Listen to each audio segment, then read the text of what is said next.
Every single hour, the Parliament of South Africa convenes in Cape Town. Millions of public rands are expended while more than 28 million citizens rely on social relief grants just to survive. Yet beneath the high arches of the nation's primary legislative chamber, the sacred constitutional mandate of executive oversight is systematically hollowed out, reduced from a solemn pillar of democratic defense into a chaotic arena of bitter factional combat.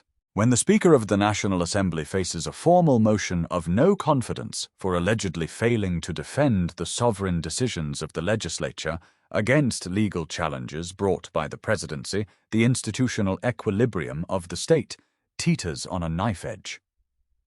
Julius Malema and the economic freedom fighters take the floor not merely to contest a political office holder, but to demand a fundamental reckoning on whether Parliament remains a vigilant guardian of public trust or a compromised instrument of executive convenience. This decisive confrontation forces an urgent and unyielding question.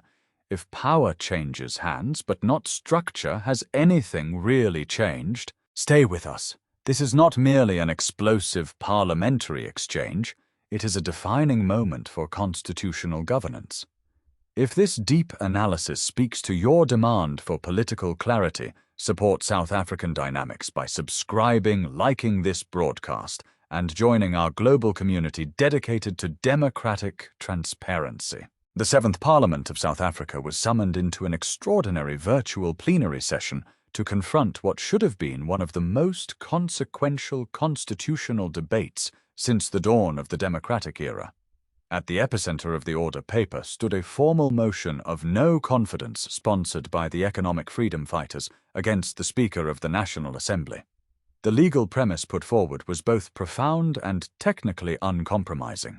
According to the foundational doctrine of the separation of powers, the head of the legislative branch bears an absolute, non-negotiable constitutional duty to defend the integrity and sovereign decisions of Parliament. When the Constitutional Court previously ruled that parliamentary processes concerning presidential accountability must proceed, and when the sitting president subsequently launched direct litigation against the findings of the legislature, the Speaker inexplicably failed to instruct state attorneys to defend the National Assembly in court. To the sponsors of the motion, this deliberate inaction was not administrative discretion. It was an active abdication of institutional duty that subordinated the will of the legislature to the executive. Yet the moment the proceedings commenced, the gravity of this constitutional dilemma was deliberately derailed. Taking the virtual floor on behalf of the newly consolidated governing coalition, Ashley Daniels, a prominent member of Parliament representing the Patriotic alliance, launched a ferocious counteroffensive designed not to debate the merits of constitutional law, but to demolish the credibility of the opposition. Daniels emphatically declared that the motion was entirely devoid of legal substance, describing it as an exercise in manufactured outrage, personal vendetta, and shallow political theatre. He argued before the assembled members that a presiding officer could never be removed from office on what he termed mere political vibes, insisting that the Speaker had properly allocated administrative resources to all relevant parliamentary committees and maintained institutional functionality without unlawful interference. However, the discourse deteriorated rapidly from ideological friction into outright personal provocation. In an explicit effort to demean the leadership of the fourth-largest political party in the Republic, Daniels targeted the military nomenclature used by the Red Berets, directing a biting insult squarely at Julius Malema. Daniels mockingly asserted to the chamber that an opposition leader who carries the formal title of Commander-in-Chief was so politically ineffective that he could not even secure a victory in a video game on a PlayStation. He further escalated the confrontation by asserting to the presiding officer that even his own 13-year-old daughter possessed the intellectual clarity to recognize that the motion brought before the National Assembly was utterly frivolous and completely unworthy of national attention. This calculated rhetoric exposed a structural fracture within the chamber, turning a solemn inquiry into the seat of power into a showcase of factional disdain.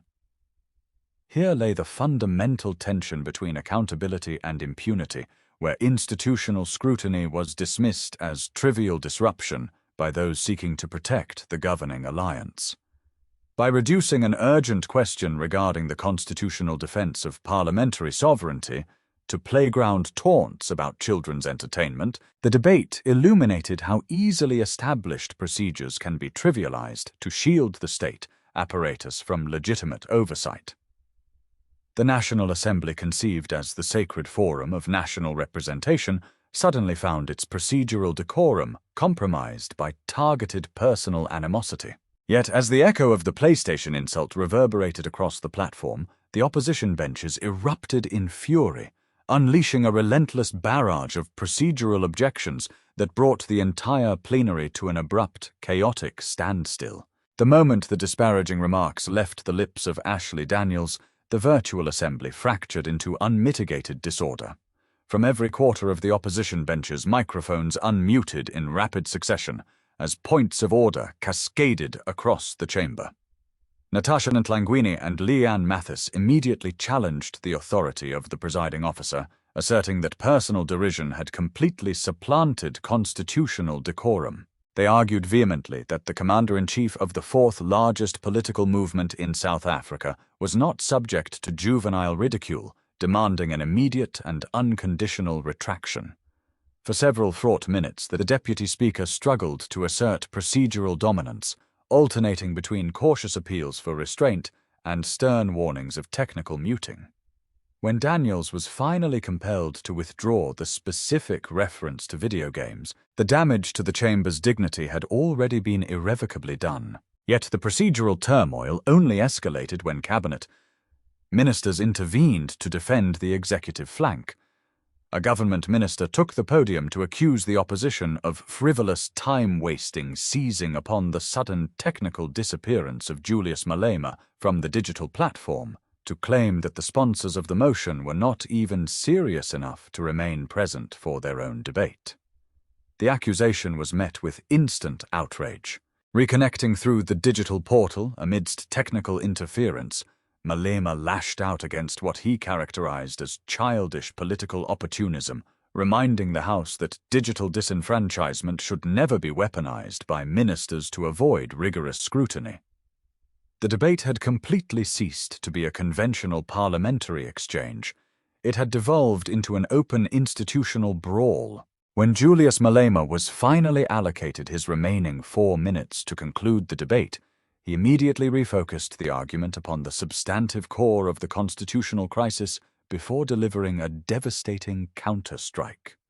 He reminded the nation that when the Constitutional Court mandated an impeachment committee and the sitting president subsequently launched legal action against the legislature, the Speaker possessed an absolute legal obligation to defend Parliament's papers. By failing to oppose the executive's court challenge, the Speaker had rendered the legislative branch subordinate to the presidency. Then, turning his gaze toward the personal attacks previously leveled against him, Malema addressed the remarks concerning the member's 13-year-old daughter.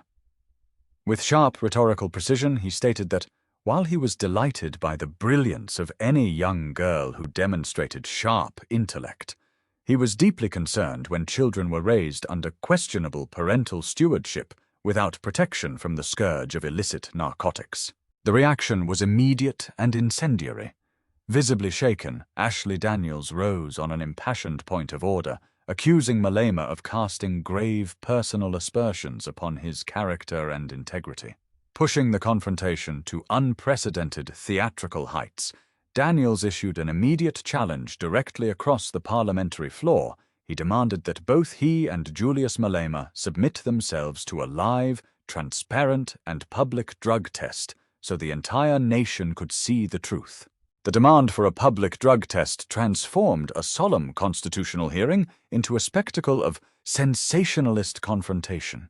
Yet Malema remained completely unyielding during his final 22 seconds of allocated time, declaring that he had no history of substance abuse, did not compete in juvenile games, and would never legitimize a challenge from political novices. At this precise juncture, the profound purpose of democratic representation was laid bare. What the citizens of the Republic required was not silence, not noise, truth. Yet beneath the sensational theatrics of narcotics challenges and electronic games lay a far more dangerous reality: the systematic paralysis of the very institution designed to safeguard the nation's fragile democracy. While elected members of Parliament traded playground insults and trivial challenges over electronic games and illicit narcotics, 62 million South Africans were grappling with an unrelenting socio-economic emergency. The expanded unemployment rate across the Republic has climbed beyond 42%, leaving youth joblessness trapped above 60% in neglected townships and rural heartlands. More than 28 million citizens remain entirely dependent on monthly social relief distress grants simply to secure basic nutrition, while the national debt burden exceeds 5 trillion rand. Every hour diverted into vindictive theatrical disputes inside the National Assembly represents vital time stolen from addressing the structural collapse of local municipalities, severe water shortages, crumbling electrical infrastructure, and escalating violent crime. The painful paradox is unmistakable: a political elite generously compensated by public funds choosing performative combat over the urgent life and death realities of the people who elected them. Beyond the immediate spectacle, this confrontation exposed the deep institutional vulnerabilities of the government of national unity. Established following the historic general election in which the African National Congress lost its parliamentary majority after 3 decades of dominance, the governing arrangement rests upon a fragile consensus between historical ideological adversaries. In this volatile arrangement, the constitutional obligation to hold the executive branch accountable has been systematically subordinated to the raw arithmetic of coalition survival. When the Speaker of the National Assembly is shielded from rigorous constitutional scrutiny, not because the office successfully defended parliamentary independence, but because the governing partners fear an institutional collapse, the constitutional balance of power is compromised. The National Assembly risks drifting away from its founding vision as a vigilant watchdog of the people, turning instead into an insulated fortress where political pacts take precedence over legislative integrity. This structural decay explains why substantive constitutional inquiries so rapidly degenerate into sensational media fodder. Across digital platforms and broadcast networks worldwide, the Malema Parliament drama is frequently consumed as theatrical entertainment, an algorithmic spectacle engineered for viral outrage rather than a serious examination of institutional decay. When the core constitutional question whether the legislative branch surrendered its sovereign papers and capitulated to presidential litigation is eclipsed by personal taunts regarding substance abuse, the true purpose of parliamentary oversight is buried under political static. The public is left watching an adversarial ritual that deepens cynicism, alienates the diaspora, and weakens citizen faith in the integrity of democratic processes. This disquieting reality forces an urgent question for every citizen and observer of African governance.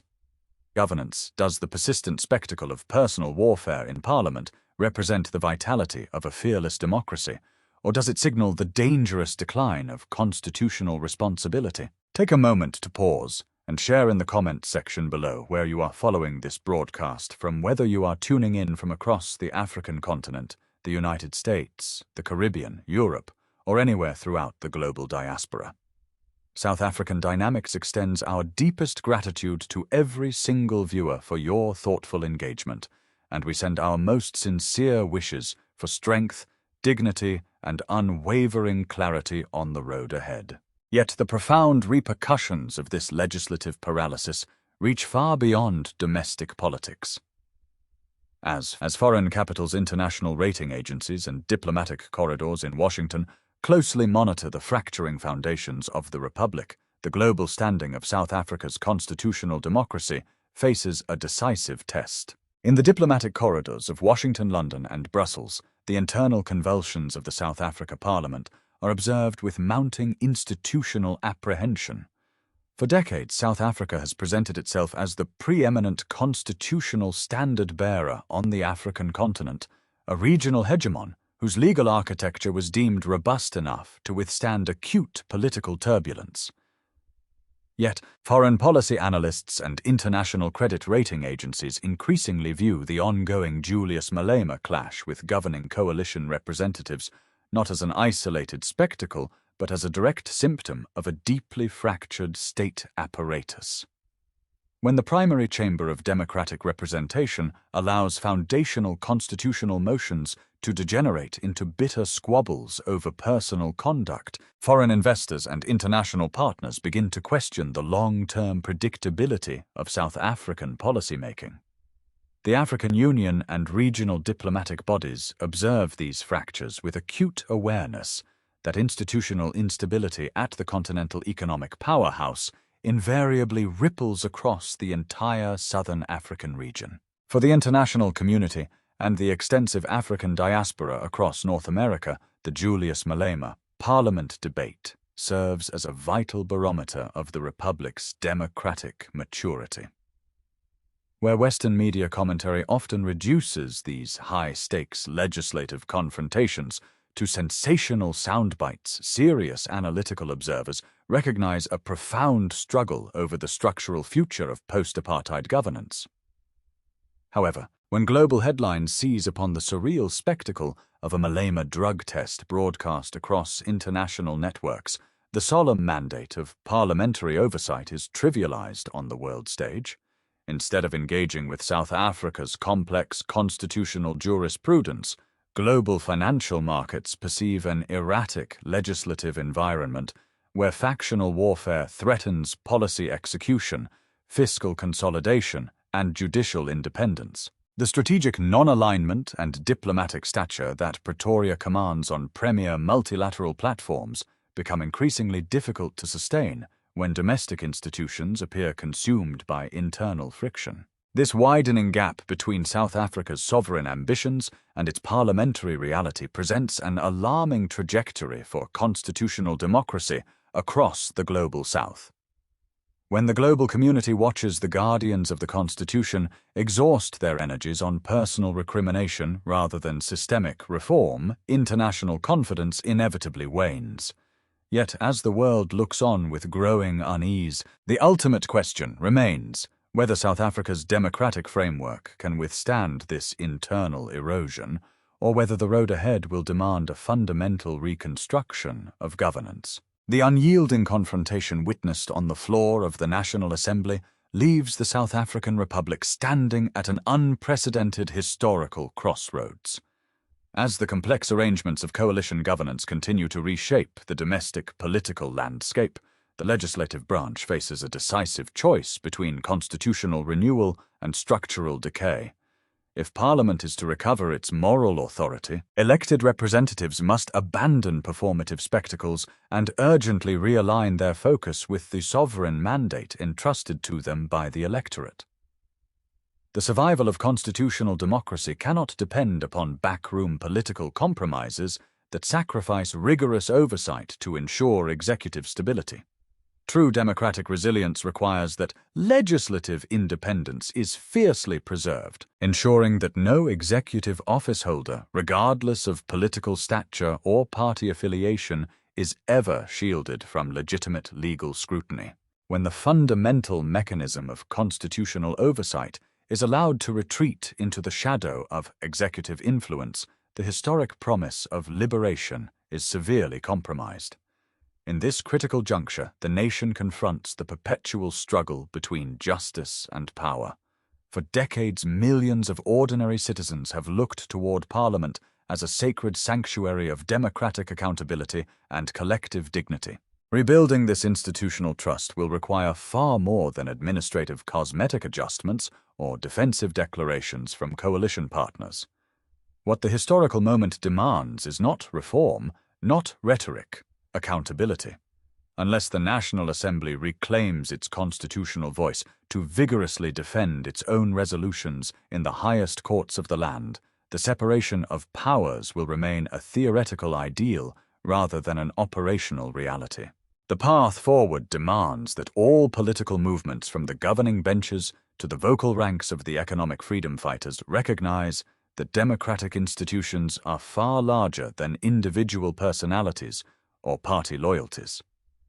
If the leaders of today fail to rise above bitter factional warfare, the growing disconnect between an impoverished citizenry and an insulated political class will inevitably fracture the democratic experiment. Before we step into our final assessment, take this opportunity to subscribe to South African Dynamics. By joining our community, you are choosing to support rigorous, uncompromising geopolitical analysis that looks past sensational headlines to uncover the real mechanisms of power. Subscribe today, click the notification bell, and walk with us as we continue documenting Africa's defining political chapters. For the people of South Africa, the enduring struggle for institutional integrity now approaches its ultimate test, holding the key to whether the Republic fulfills its democratic destiny or falters at the threshold of history. The tempestuous confrontations witnessed within the National Assembly reveal a sobering and profound truth regarding the state of contemporary African governance. What unfolded under the legislative lights in Cape Town was far more than an isolated procedural skirmish. The ongoing Malema Parliament drama stands as an enduring reflection of a republic wrestling with the unrealized promises of its democratic dawn. When the sacred constitutional duty of executive oversight is reduced to theatrical combat, ordinary citizens are left with a deep sense of sorrow for the ideals upon which this post-apartheid nation was built. Yet within this relentless contestation lies a powerful awakening of popular consciousness. The unyielding demand for systemic accountability and reclaimed national dignity cannot be silenced by partisan evasions or backroom coalition negotiations. While sensational soundbites surrounding the unprecedented Malema drug test challenge will inevitably dominate the algorithms of global digital media, the true historical weight of this moment reaches straight to the core of institutional sovereignty. The people of South Africa, standing united with millions across the global diaspora who carry Africa in their hearts, are demanding a governance model where Parliament serves the people rather than the entrenched political elite. As this defining Malema Parliament drama continues to reverberate across the continent, it forces every observer of modern democracy to confront an unavoidable and searching question. If a nation has the vote but not the voice, is it truly a democracy? The historical road ahead will ultimately test whether the Republic can rise above the noise of factional animosity to restore the integrity of its founding vision.